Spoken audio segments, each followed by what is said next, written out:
గంగా జలము తెచ్చి నీకు అభిషేకము చేతునంటే మరి గంగా జలమున సేప కప్పల ఎంగిలంటున్నావు శంభో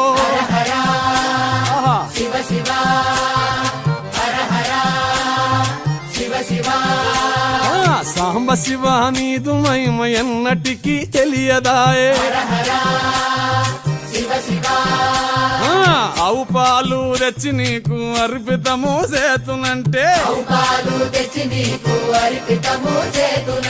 ఆవు పాలన లేక దూడల ఎంగిలంటున్నావు శంభో గట్టిగా అదే సాంబ శివ నీదు మహిమ ఎన్నటికీ తెలియదాయే